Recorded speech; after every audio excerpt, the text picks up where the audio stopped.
जय हिंद साथियों। और आज फिर से हम देखने वाले हैं कुछ ऐसे शब्द जो आपको आपके अंग्रेजी को ताकतवर बनाएंगे। चलिए देखते हैं, ये शब्द देखेंगे आज हम। और यह बुक है, यह बुक यदि अभी तक आपने नहीं मंगवाई है तो मंगवा लीजिए। इससे अंग्रेजी सीखना बहुत आसान है, क्योंकि जो कुछ मैं पढ़ाता हूं सब इस बुक में दे रखा हूं। ये शब्द आप देख सकते हो, चाहे तो पहले वीडियो को यहाँ पर रोक लें और टेस्ट दे लें कि इनमें से कितने शब्द आपको आते हैं। उसके बाद एक एक देखें, यदि नहीं आते हैं लगे तो पहले वीडियो देखिए, उसके बाद फिर से टेस्ट दीजिए। कमेंट बॉक्स में लिखें कि कौन कौन से शब्द आपको अब आ गए हैं। जैसे पहला है, पहली नजर में, at first sight. At first sight, पहली नजर में वह मुझे कंफ्यूज्ड लगी। At first sight she looked confused. She looked confused. Look मतलब देखना भी होता है, लुक मतलब दिखाना भी होता है। तो at first sight she looked confused. उसे पहली नजर में पुराने घर से प्यार हो गया। She fail in love with the old house. She fail in love with the old house at first sight, पहली नजर में मतलब देखते से ही। अगला, एक नजर में मतलब एट अ ग्लांस, एक दृष्टि में, एक बार देखने में जितना आप देख लो। एट अ ग्लांस, पहली नजर में ही मैंने उसे पहचान लिया। आई रिकॉग्नाइज्ड हिम, पहली नजर में ही। I recognized him at a glance मतलब पहली नजर में ही मैंने उसे पहचान लिया। सारांश, एक नजर में स्थिति का एक स्पष्ट अवलोकन प्रदान कर मतलब summary. The summary provides a clear overview of the situation at a glance. At a glance, the summary provides मतलब उपलब्ध करवाती है, जो समरी है वो, the summary provides a clear overview of the situation. Situation का एक क्लियर ओवरव्यू देती है एट अ ग्लांस, एक नजर में। नजर लगना, अब ये जो बुरी नजर लग जाती है उसकी बात हो रही है, तो ये पैसिव सेंटेंस बनता है to be affected. To be affected by evil eyes. ये बी का मतलब है इजेमार या वाज वर्ग, जो टेंस आएगा। जैसे उसके बच्चे को नजर लग गई। Her child was affected by an evil eye. By an evil eye मतलब बुरी नजर से प्रभावित हो गया उसका बच्चा। तो her child was affected by an evil eye. यह तुमको बुरी नजर से बचाएगा। It will keep you away. It will keep you away from the evil eye. From the evil eye it will keep you away. नजर उतारना, अब यदि नजर लग गई है तो नजर उतारना भी पड़ेगी। तो टू रिमूव, रिमूव मतलब हटाना। क्या हटाना? इफेक्ट। इविल आई का जो इफेक्ट है उसको हटाना। To remove the effect of an evil eye. मां ने मेरी नजर उतारी। My mother removed the effect of an evil eye. My mother removed the effect of an evil eye. उससे मिलो, वह तुम्हारी नजर उतार देगा। Meet him. Meet him, he will remove the effect of an evil eye. Meet him, he will remove the effect of an evil eye. नजर लगाना, बोलते हैं मेरी खुशी को नजर मत लगा भाई। तो see with an evil eye, देखना, बुरी नजर से देखना। तो वो see with an evil eye, मेरी खुशियों को नजर मत लगाओ।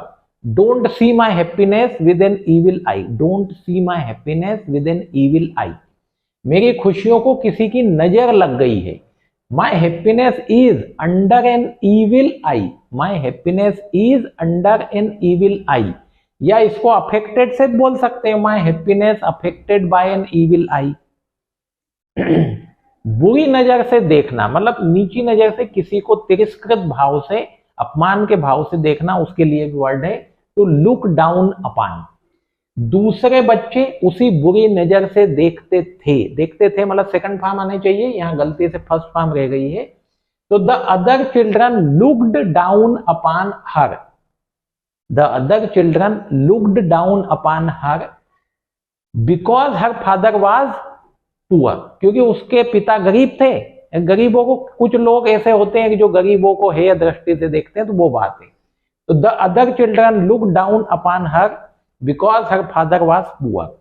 आपको गरीबों को बुरी नजर से नहीं देखना चाहिए। You should not look down upon the poor. You should not look down upon the poor. बुरी नजर means evil eye. May God save you from evil eye. भगवान आपको बुरी नजर से बचाए। May God save you from evil eyes.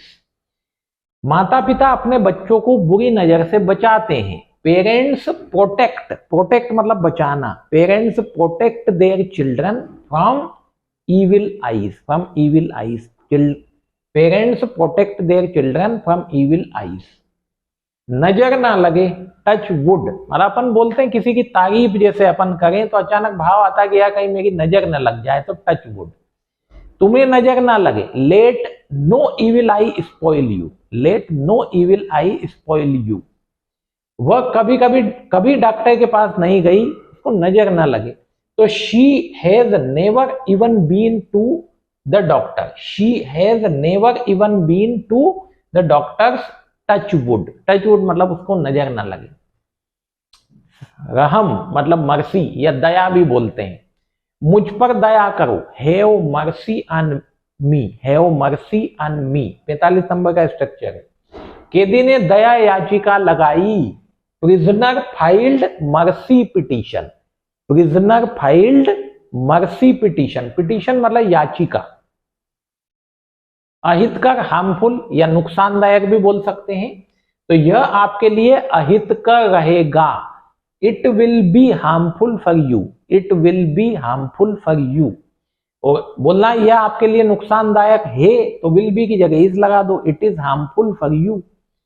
Cigarette पीना आपके स्वास्थ्य के लिए हानिकारक हो सकता है, smoking cigarettes can be harmful to your health, smoking cigarettes can be harmful to your health.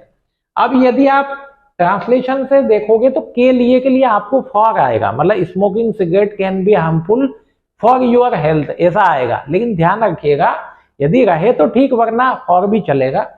To harmful to your health. अहोभाग्य मीन्स गुड लक, अपन बोलते हैं अहोभाग्य जो आप मेरे घर आए, तो ऐसे गुड लक, यह मेरा अहोभाग्य, this is my good luck, this is my good luck. मैं आपको नई भूमिका के लिए शुभकामनाएं देता हूं, शुभकामना देना, तो आई विश यू मतलब मैं आपको शुभकामना देता हूं, good luck, I wish you good luck for your new role, for your new role I wish you good luck.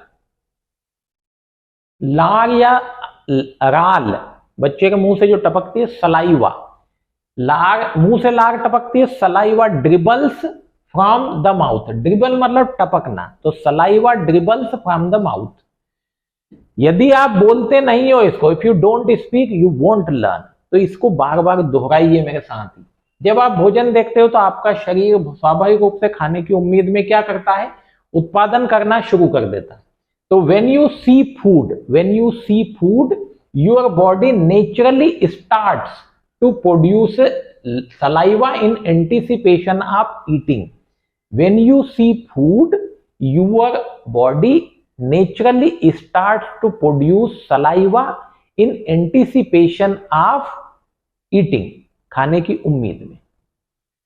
गर्भगृह मतलब सेंक्टम सेंक्टोरम, यदि मंदिर के बारे में बात करोगे तो सेंक्टम सेंक्टोरम का मतलब हो गया गर्भगृह, और यदि किसी और बिल्डिंग की बात करोगे तो जो मुख्य स्थान है उसका वह हो जाएगा सेंक्टम सेंक्टोरम। जैसे महाकाल मंदिर का गर्भगृह अद्भुत है, तो the sanctum sanctorum of Mahakal temple is amazing, the sanctum sanctorum of Mahakal temple is amazing. उनकी तह खाने की प्रयोगशाला मुख्य है जिसमें आगंतुकों को अनुमति नहीं है। His basement laboratory is the sanctum sanctorum to which visitors are not allowed. His basement मतलब तहखाने में बना हुआ, तो his basement laboratory is the sanctum sanctorum to which visitors are not allowed. एकाधिकार मतलब मोनोपोली, एकाधिकार, सफलता पर किसी का एकाधिकार नहीं है। Monopoly, there is no monopoly over success, there is no monopoly over success. किसी भी समाज के लिए एकाधिकार उचित नहीं है। Monopoly in any society monopoly is not good. श्रद्धालु मतलब डिवोटीज, यदि भगवान के संबंध में बात करोगे तो श्रद्धालु हो जाएगा, किसी बड़े व्यक्ति के प्रशंसक के रूप में बात करोगे तो फैन हो जाएगा। तो श्रद्धालु मंदिर में पूजा कर रहे हैं, devotees offering prayers at the temple. Devotees are भी लगाना चाहो तो लगा सकते हो, devotees are offering prayers at the temple. वह प्रधानमंत्री का बहुत बड़ा प्रशंसक है, he is a great devotee of the prime minister, he is a great devotee of prime minister. लूटना मीन्स रोब, रोब मतलब लूटना किसी को। नेता देश को लूट रहे हैं, leaders are robbing the country, leaders are robbing the country. Bank लूटी जा रही है, bank is being robbed, bank is being robbed. दिव्य मीन्स डिवाइन मतलब भगवान से रिलेटेड। स्वामी विवेकानंद दिव्य व्यक्ति थे, Swami Vivekananda was a divine person, Swami Vivekananda was a divine person. उसकी आवाज में दिव्यता है। Her voice has a divine quality, her voice has a divine quality. दिशा मीन्स डायरेक्शंस, डायरेक्शंस। कुंभ में चारों दिशाओं से लोग आ रहे हैं। People are coming to Kumbh, people are coming to Kumbh from all directions, from all directions people are coming to Kumbh. मुख्य रूप से 4 दिशाएं होती है, there are mainly 4 directions, there are mainly 4 directions. तो आज का वीडियो समाप्त हुआ। यदि अच्छा लगा हो तो लाइक करें, इस बुक को जितनी जल्दी हो सके मंगवा लें, सो दैट कि 2025 में इंग्लिश सीखने का जो सपना है वो पूरा हो सके। वीडियो ठीक हो तो लाइक करें, वीडियो सब्सक्राइब, अभी तक चैनल सब्सक्राइब नहीं किया हो तो सब्सक्राइब कर लें। Thank you.